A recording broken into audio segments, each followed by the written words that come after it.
ये देखिए, ये सो गई है अब। मेरे पैरों पे ही झूला झूलते झूलते सो गई है।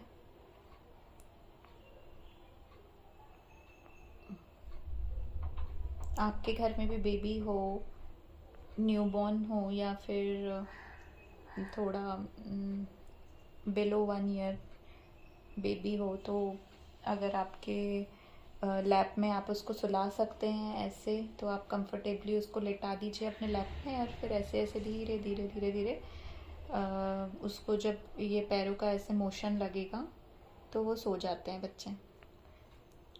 इसको तो मैं ऐसे ही सुलाती हूँ, और ये मैंने खुद डिस्कवर किया है। और अब बस ये मंदिर को जमाना है मुझे। इसको बेड पे लिटाऊंगी, पिलो विलो इसके साइड में लगा दूंगी, फिर उसके बाद काम करूंगी। अभी सोच रही हूँ इसकी थोड़ी सी गहरी नींद में चली जाएगी, फिर उसके बाद मैं कुछ करूँ, वरना ये फिर उठ जाएगी और फिर मुझे बीच में उठ के आना पड़ेगा।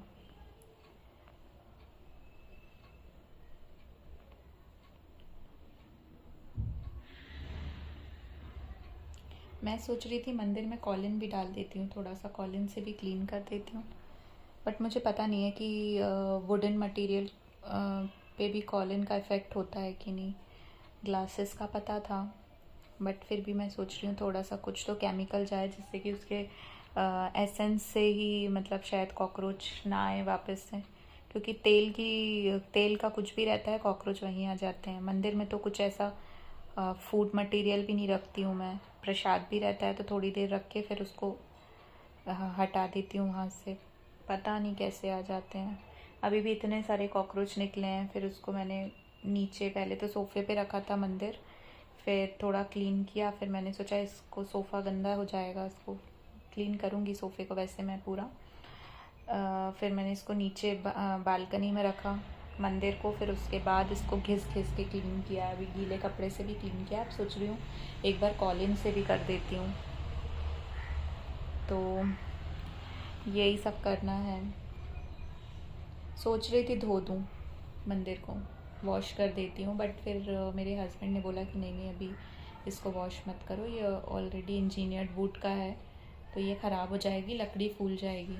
सागौन की लकड़ी नहीं है ये इंजीनियर्ड वुड है। हमने जस्ट मतलब अभी यहाँ पे शिफ्ट हुए थे तो हमने टेम्प्रेरी भगवान रखने के लिए कुछ लेना था, तो हमने ये छोटा सा टेम्पल लिया था।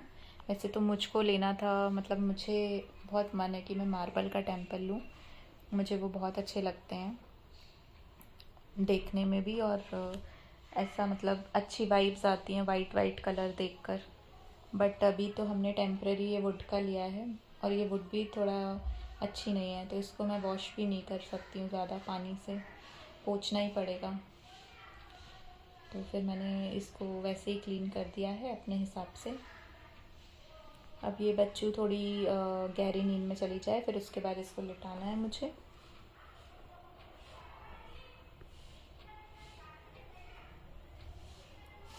ये मेरा न्यू एक्सपीरियंस है, बेबी को कैसे संभालना है, क्या करना है। मतलब मैं ये सोचती हूँ कि भाई तुम इरिटेट मत हो किसी भी चीज़ से, पेशेंस रखो थोड़ा। पेशेंस रहेगा ना तो सारी चीज़ें आप कर सकते हो। विदाउट पेशेंस भाई ऐसा लगेगा कि यार सब छोड़ो छाड़ो, कुछ नहीं हो रहा हमसे, और रोना आ जाएगा। बट मैंने धीरे धीरे सोच लिया कि भाई स्टेप बाय स्टेप आगे बढ़ते जाओ। आपको एक्सपीरियंस नहीं है किसी चीज़ का तो एक एक सीढ़ी चढ़ो ना, एकदम से जंप मत मारो कि भाई मेरे से तो नहीं हो रहा है, मेरा एंड है ये, मैं क्विट कर रही हूँ, बेबी को संभालना मुझसे नहीं हो पा रहा है, या तो मैं पूरा बेबी को संभालूंगी और घर मैनेज नहीं हो पाएगा मुझसे। ऐसा लगता था मुझे भी एक पॉइंट ऑफ टाइम पे मुझे भी ऐसा लगता था कि मैं ऑल टाइम मुझे बेबी को देना है, और बाकी काम मुझसे नहीं हो पाएंगे, और मुझसे नहीं हो पा रहे थे, लिटरली मुझसे नहीं हो पा रहे थे। क्योंकि मुझे ये नहीं पता था कि भाई ये सोएगी कब, इसको प्रॉब्लम क्या है। इसको कॉलिक की भी बहुत प्रॉब्लम हुई, बहुत गैस बनती थी इसको, तो ये बहुत रोती थी। मैं इसको बिल्कुल नहीं छोड़ती थी, बिल्कुल पूरे दिन भर रात भर मैं मतलब इसी के पास बैठी रहती थी, और इवन मतलब नींद भी नहीं होती थी। एक महीने तो हमारी नींद ही नहीं हुई है, मतलब रात भर मैं और मेरे हस्बैंड जागते रहते थे। वो इसको संभालते थे तो मैं सोती थी, फिर मैं संभालती थी तो वो सोते थे, ऐसा हो गया था। बट अभी ये 3 मंथ्स के बाद थोड़ा सा मतलब इसका भी रूटीन थोड़ा सा ठीक होने लगा है और ये सो जाती है, इसको कॉलिक की भी प्रॉब्लम नहीं होती है। बट ये है कि बच्चों को समझ नहीं पाते हैं कि क्या दिक्कत हो रही है, कब क्या प्रॉब्लम हो रही है। तो मैं तो ये जैसे ही रोती है मैं इसको तुरंत ले लेती हूँ गोदी में। तो वही यही सब चलता रहता है। और मेरे मतलब जो लास्ट 3 मंथ्स थे उसमें तो ऐसा लग रहा है कि वो लाइफ से थोड़ा स्किप हो गए। ना तो मैं बाहर जा पाती हूँ कहीं पर, घर पे ही पूरा दिन भर निकल जाता है। इसको लेके कहाँ जाएंगे, इतनी छोटी है। और बाकी फिर बस मतलब घर का काम तो मैं संभाल लेती हूँ, मैंने धीरे धीरे मैनेज करना स्टार्ट कर दिया है जब से ये थोड़ा संभलने लगी है। तो क्लीनिंग क्लीनिंग तो मैं कर लेती थी पहले भी, मतलब 3 मंथ्स में भी, जो स्टार्टिंग के 3 मंथ्स थे आफ्टर बेबी, मैंने किया क्लीनिंग वगैरह कर लेती थी। बट इतना नहीं हो पाता था मुझे, मतलब थोड़ा ब्रेक ले लेके करना पड़ता था। जितना होता था उतना करती थी, बाकी छोड़ देती थी मैं ऐसे ही। फिर अभी जो है पूरा अच्छे से मैं क्लीन वगैरह, क्लीनिंग डस्टिंग सब कुछ मैं कर लेती हूँ। इसको भी संभालना रहता है, कपड़े वगैरह धोना, फिर सब कुछ करना, जमाना, इसके कपड़े अलग रखना, सेपरेट करना। अलमारी भी अभी थोड़ी सी फैली है, अभी वो भी जमाना है मुझे, अच्छा हुआ याद आ गया। और बाकी घर वर को थोड़ा सिस्टमेटिक अपने हिसाब से जैसा आप रखते हो वैसा रखना, वो सब भी मैं कर लेती हूँ। बाकी जो खाना बनाने का है वो कुक लगी है, तो आंटी हैं वो बनाती हैं खाना, क्योंकि खाने का हम लोग को स्टार्टिंग से ही लगी है, जब से मैं प्रेग्नेंट हूँ, तो वो अभी कंटिन्यू हो रहा है। देखते हैं कब तक कैसे क्या होता है। अगर मेरे से मैनेज होने लगा तो फिर खाना भी मैं ही बनाने लगूँगी। अभी तो जैसा चल रहा है वैसा चलने देते हैं, थोड़ी ये बड़ी हो जाए फिर उसके बाद मैं खुद कुक करूँगी। फिर मतलब नॉर्मल लाइफ में तो आना ही पड़ेगा, आप कब तक किस पे डिपेंड रहोगे। बस मुझे बर्तन धोना पसंद नहीं है, तो उसके लिए तो मैं, बर्तन के लिए तो मैं कोई ना कोई आंटी ज़रूर रखूँगी, क्योंकि बर्तन से मेरे हाथ छिल जाते हैं मुझे ऐसा लगता है।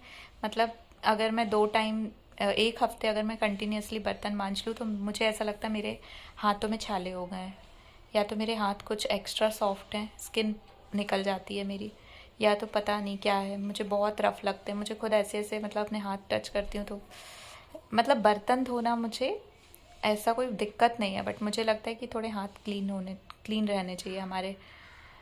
तो इसी वजह से भी भाई बर्तन की तो आंटी लगा लेंगे, बाकी फिर खाना वगैरह मैं खुद करूँगी। अभी तो चलने देते हैं जैसा चल रहा है। एकदम से पूरे चेंजेस आ गए और फिर कुछ भी ना हो पाया, क्योंकि कभी कभी ये बहुत ही ज़्यादा रोने लगती है, तो मैं अकेली हूँ घर पे, मुझे ही देखना है, तो फिर क्या क्या करूँ मैं। टाइम से सब कुछ, खाना भी टाइम से चाहिए है, सब कुछ टाइम से चाहिए, तो फिर थोड़ा तो करना ही पड़ेगा। बाकी अब ये सो गई है, अब मैं इसको सुला देती हूँ, फिर मंदिर क्लीन करती हूँ। अभी तक मैंने खाना नहीं खाया है, बहुत देर हो गई है, बस चाय पी है और चॉकलेट खाई है। ठीक है।